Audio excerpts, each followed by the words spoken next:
Shalom Barajá. Vamos a continuar con la historia de los hebreos en Cuba.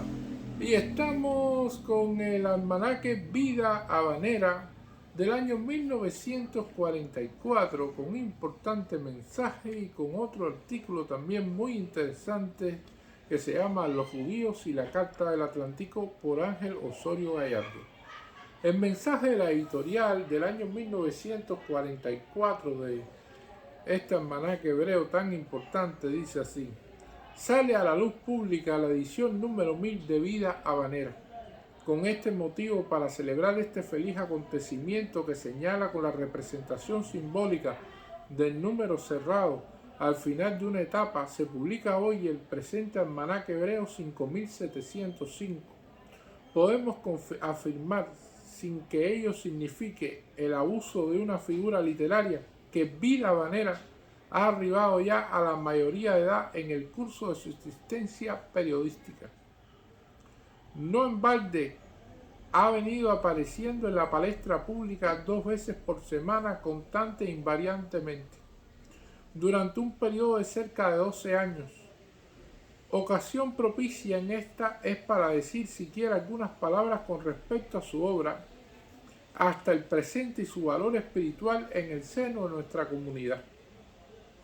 Cuando el historiador del mañana, ya lo hemos dicho en otra ocasión, se dé a la tarea de estudiar la labor desarrollada por los hebreos en la hospitalaria República de Cuba durante este decenio y aún mucho antes de este periodo, necesariamente tendrá que buscar la fuente informativa en esta publicación, que es guía y compendio de nuestras más variadas actividades. Sus páginas han venido reflejando con preocupación orientadora los acontecimientos y los problemas más importantes en el orden social, político y económico de nuestras colectividades y en general de toda la población cubana. Al propio tiempo, esta publicación ha venido recogiendo las informaciones más importantes relativas al pueblo hebreo en general, sin descuidar nunca los acontecimientos y problemas que conciernen a todo el mundo. En esta oportunidad debemos destacar este hecho. Vida Habanera ha venido informando a la mayor parte de la población hebrea de Cuba en su propio idioma, el yiddish, sobre los acontecimientos más importantes que se han desarrollado en el país y también sobre los problemas de la nueva Cuba y las inquietudes e ideales de los cubanos, contribuyendo de ese modo, por la vía amplia del conocimiento y la cultura, a estrechar más los lazos morales y espirituales entre la población hebrea y la sociedad cubana. Quizá en este hecho ya observado por otros antes que nosotros radique la virtud capital de esta publicación, que si bien es hebrea porque regularmente se viene editando en idioma yiddish y en sus páginas laten los más caros ideales del hebraísmo, también es cubana porque es en Cuba donde se edita, y lo que es más importante, porque en sus páginas se reflejan los ideales de la libertad y democracia que animaron a los fundadores de la República de Cuba, los mismos ideales que ahora resurgen con el espíritu renovador de los tiempos modernos en la actual generación cubana. Ahora que celebramos con el presente almanaque la 1000ª edición de Vida Habanera, dado con ello muestra de nuestros afanes de superación, queremos expresar nuestra palabra prometedora y esperanza. Esta palabra nace de la seguridad de que Vida Habanera, fiel a su historial limpio, habrá de continuar alentando con la mirada fija en un mañana mejor los mismos ideales de cultura y libertad y democracia, por el bien de Cuba, de la comunidad hebrea que en ella convive y de toda la humanidad. La segunda cuestión son los judíos y la Carta del Atlántico, por Ángel Osorio Gallardo, eminente jurisconsulto, historiador y político español de fama mundial y católico militante. Dice así: el famoso documento de Roosevelt y Churchill tiene 2 declaraciones inequívocas, contundentes, aunque son sobradamente conocidas.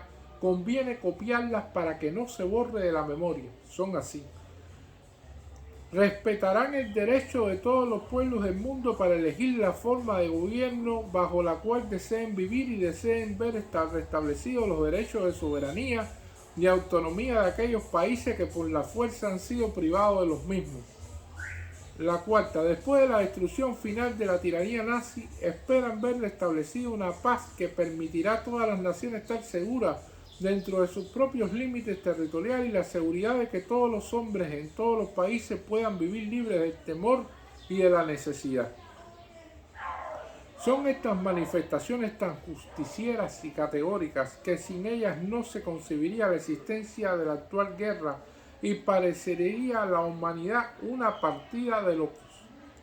Pero hay que ver la coordinación de esta actitud con la posición actual del pueblo judío. Lord Balfour escribió y había prometido en 1917 en nombre del gobierno de su majestad el establecimiento en Palestina de un hogar nacional para el pueblo judío. Más tarde, la Sociedad de Naciones, reunidas en San Remo, acogió esta declaración y la suscribieron aproximadamente 50 pueblos libres.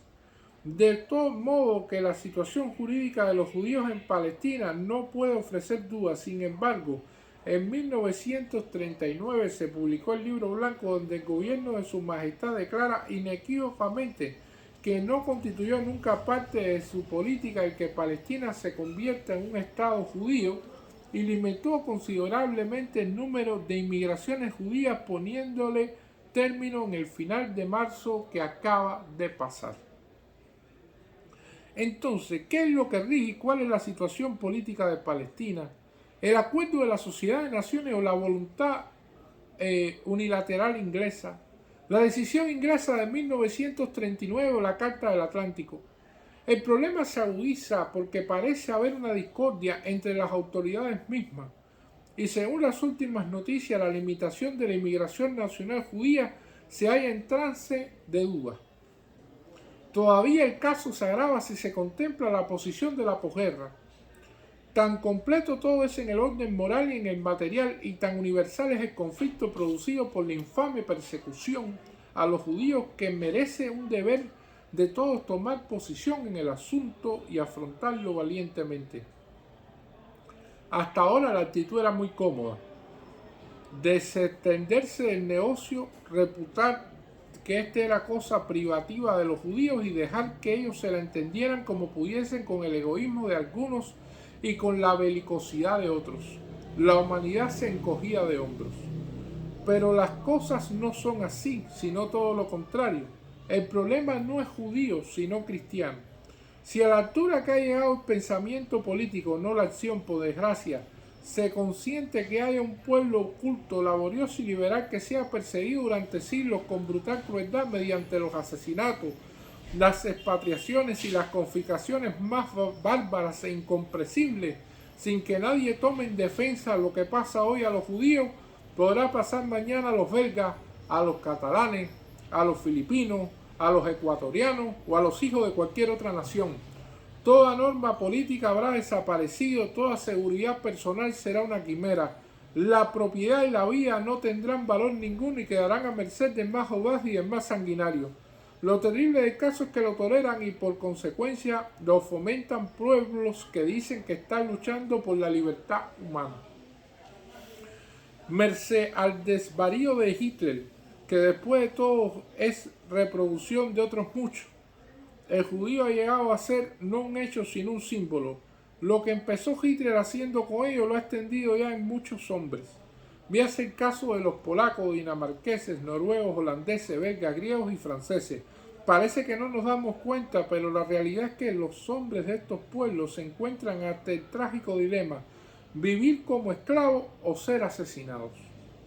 Tal es la realidad espantosa ante las expatriaciones colectivas, los trabajos forzados y las ejecuciones en masa. No hay exageración ninguna al pensar que si Hitler ganara la guerra, o la ganaran sus secuaces y corifeos, que hay más abundantes de lo que pudimos pensar en un principio, todos los seres humanos tendríamos en igual situación que los judíos nuestra dignidad, nuestra libertad y nuestra vida. Nos encontramos pues ante un problema cristiano, profundamente cristiano. Los cristianos tenemos una religión no nacional sino universal. Los cristianos tenemos como fundamento de nuestra religión la máxima de amarnos los unos a los otros. Los cristianos unimos la definición de la civilización occidental con la civilización cristiana. Los cristianos somos quienes, siguiendo a Jesús, hemos de abrir nuestro corazón de igual manera al hermano que al adversario. Además, Cristo era judío y tenemos con los judíos un mismo Dios Padre. Fuera de estas consideraciones religiosas nos estrechan otras de fortísimos ataderos, son las de la cultura. Ninguna hipérbola hay en decir que por lo menos una tercera parte del nivel que disfrutamos de la ciencia, en las artes y las letras, a nombre judío se debe. De ello no hemos recibido nunca ningún mal, sino beneficios y adelantos inmensos. Por eso estas palabras mías no quieren ir dirigidas a los judíos que brava y generosamente luchan sin necesitar mi apoyo. Es el mundo cristiano a quien quiero advertir, invocando no solo un sentimiento de justicia, sino su instinto de conservación. Y este es el artículo de Ángel Osorio Gallardo, eminente jurisconsulto, historiador y político español de fama mundial y católico militante. Muchas gracias.